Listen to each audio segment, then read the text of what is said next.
My thoughts on True Detective Season 1.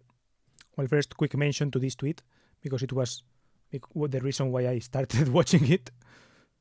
And yeah, one good thing is that these phrases, I can smell the psychosphere, and yeah, I can don't sleep, I only dream. I think these are said really really at the beginning of the show. So yeah, it hooks you quite early, you could say. Rust's character.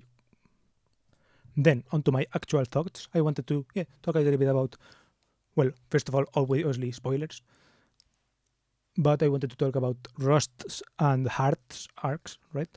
So I like Rust's outlook on life. Well, not sure if I like it or what, but I relate more to like Rust's outlook on life, right? Rust, because yeah, first I'm going to use like not him, his arc. Hart is like this married man. He has this wife and kids and all of this, right? And he cheats on them. So, and he's also a people, right? A people person. He has grids, right?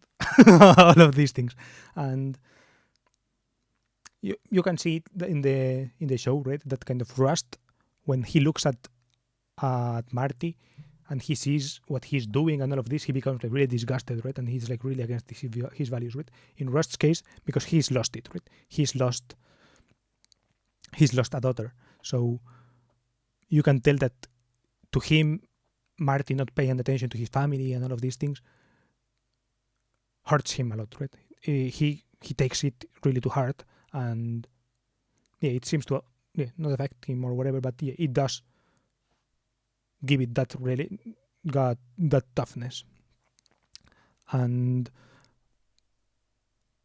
he dislikes, that's his main gripe with Marty's character.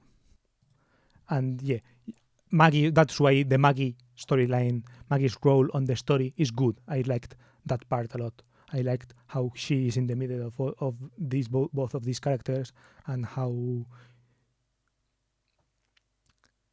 she's kind of what separates both of them in O2 after their win in 95 or whatever. Then I talking again about Rust. I like how it's a show about life's meaning, about these philosophical things, kind of, in the end. Right? That's like the underlying base of what the show is about. Right? The show is about this, about whether life's worth living, about what, like, your role in life. They had unfinished business, for example. Well, Rust left unfinished business, and that was what moved him back to Louisiana. And Marty supposedly he's moved by family, but then in the end, once he has it, he betrays it, right? So it's like it's unclear. It explores how these characters deal with life, you could say, and it's interesting to see. It shows like the goth the goth daughter, and Marty being super, like, you could say, irresponsible or childish by beating up these guys who are essentially doing the same thing as he is doing, right?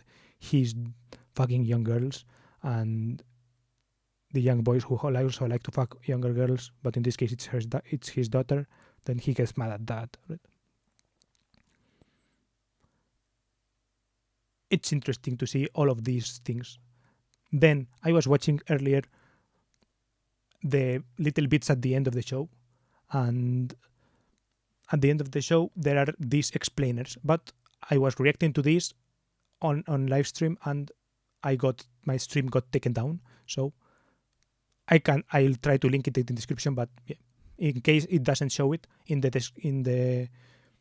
the end of every episode, there is a kind of inside look from the perspective of the creators of the show, and in this they talk explicitly about how the show is about this life's meaning and all of this, right?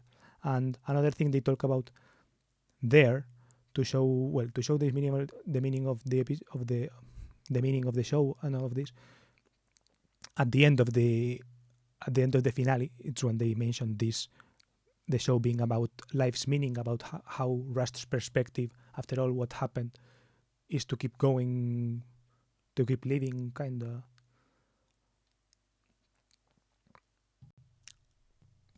yeah, basically the thing I wanted to talk about that you can see really well with this when the creators of the show are talking about it, right? It's the way it kind of reflects real life and it drinks from real life a lot. It seems that the show is made by people who drink from real life and who like love this, or like who see it, right? How it is, and who like want to reflect that.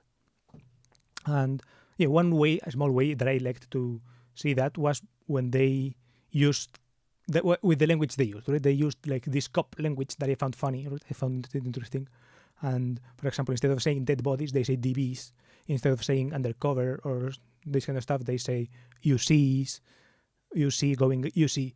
They talk about like the name of the prisons, right? They use just the name of the prison, right? So they say, yeah, 7 years in Albany, or this kind of, or I have a couple of guys in Albany, these kind of names, right? And I always liked that kind of vibe.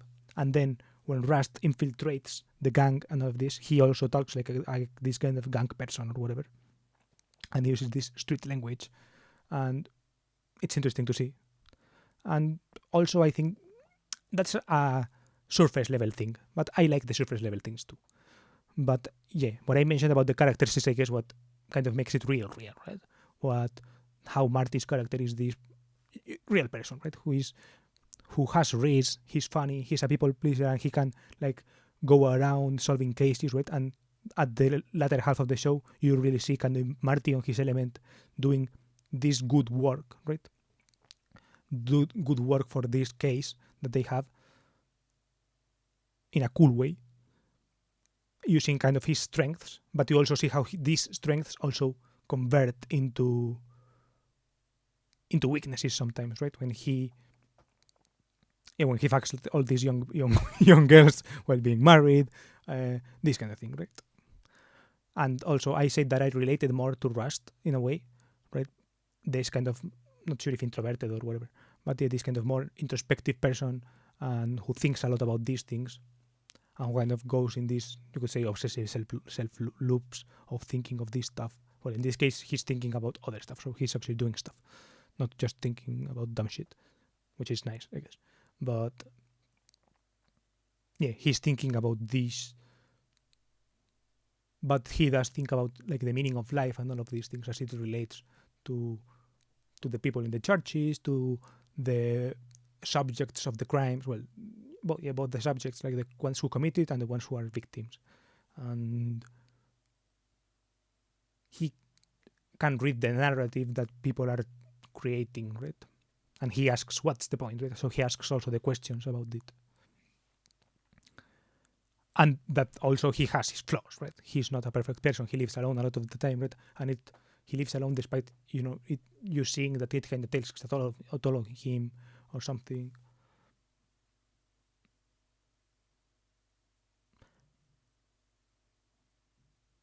And that part is interesting as well, right? And also the way it's shot. I liked the way it's shot. I think that the way it's shot, there's one example in particular that they use to tell a story. It's like a plano secuencia, they call it. I think it's a one-shot take or a one-take thing, where they are like running away in a neighborhood, and they use that to show kind of Rust's character when he's like in an action sequence, and they show that very well, and they show like what's going on all around them. They show like the environment of these kind of low life elements and like these houses in the neighborhood, these people carrying weapons and doing drugs and packaging drugs and all of these things. Right? And then along that, I also liked the setting, right? Louisiana's setting. It's the state of Louisiana, and I thought it was interesting. And yeah, it's this swampland. I liked to see Louisiana. One reason is because I've been playing Red Dead Redemption 2, so there is a part of that game that is set in Louisiana. The state is called Lemoyne, but yeah, it's based on Louisiana, and it shows this kind of swampy, marshy elements, and it's early 20th century, right? So it's like 1900s, early 1800s, and you can see that. Yeah, you can see all of those things, right? You can see the the swamps, a lot of different wildlife animals. But the show the game kind of makes it smaller, right? It makes it seem really small. It shortens the distances a lot because it's a game, right? So you have to have fun playing it. But the show kind of paints a more real picture, right? It paints like the vastness of it, the hugeness of all of it, and kind of the rural elements, how really separated and isolated they are. It shows that kind of life, and I thought it did a good job depicting that. I liked it, and it also makes like I wrote here low life, right? So it does a good job showing this kind of low life element of the rural life, right? And I'm in my kind of romanticizing this type of, I guess, poverty type shit, right? Not really, but yeah, in a sense, kind of seeing, the peace of it sometimes, right? How peaceful it is, right? And how tragic the things that happen are to this peaceful way of life. Right? And I thought it was interesting to see that in the show.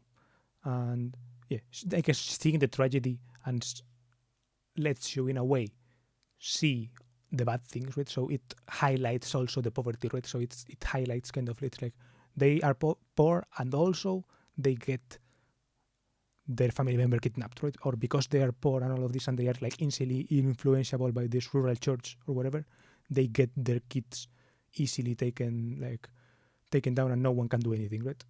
There is this sense of that, but also there is this sense of like seeing the actual poor houses and all of this, and being like, it's actually like an interesting environment to be in, right? It looks interesting, and it looks like it has like its own character, right? Because of this lore, you could say, or because of the characteristics of the environment, right? Because it's like plantations with one tree, or because it's a swamp, but you can have a boat on the swamp, or because there is a boat, or because the people who fish crabs have this kind of small hovercraft or hoverboards or this kind of thing, right? I don't know. It was interesting. And then the next thing I wrote was the contrast between 95 and 02 and like 2012, right? So how the characters grow is really clear, but also, yeah, I thought it was interesting to see an aspect of that, an aspect of this, like you see the lack of phones compared to today, and you also see how the computers evolved. You see the little details, like mentioning that they need to subscribe to some kind of database for yeah, like license plates and for another thing, right? So mentioning like subscription payment models is very 2024, but I don't know. I liked seeing how it was realistic in a way where I think maybe now you wouldn't expect that much, right? Finding now that to be believable, that extent of like no one is making TikToks out in the in the rural areas, that would be kind of weird, you could say, right? I think that reality has shifted a little bit, and it was nice to see a perspective into both of those lands, right? It's like it's an interesting depiction of how you could believe 2012 was like that in these rural areas. Meanwhile, for example, I'm not sure if it has stayed that static. I wouldn't say that it. I'm not sure if I would say that, but maybe it has. And I thought it was interesting thinking about that. And yeah, the last thing I wanted to mention, I guess, is this Miyazaki was right video. This was more tied to what I mentioned before of this part about the way it reflects real life. But if you found this video interesting, right, this is what I'm talking about when I say that it was a show made kind of thinking in real life, you could say. It seems like this is a show, not sure if thinking on real life, based in real life, or just because it's based on real life, that it's cool, but it's because of it's based on people who like pay attention to real life and like who are observant and who like to get the details right, and who, I guess, not sure if love humans or love humanity or something, but they want to transmit as much as possible in that sense, right? They want to transmit the complexities. I think this video talks about how Hayao Miyazaki also talks about this in a way, or also tries to make his movies like that. And I thought there was a connection, right? Even though the themes are different, I thought there was this connection. That was interesting. So yeah, I recommend watching this video, and that's it. Bye. Those were my thoughts on Succession. With Succession, Succession is also a great show, by the way. HBO makes good shit. That was my thought on True Detective Season 1.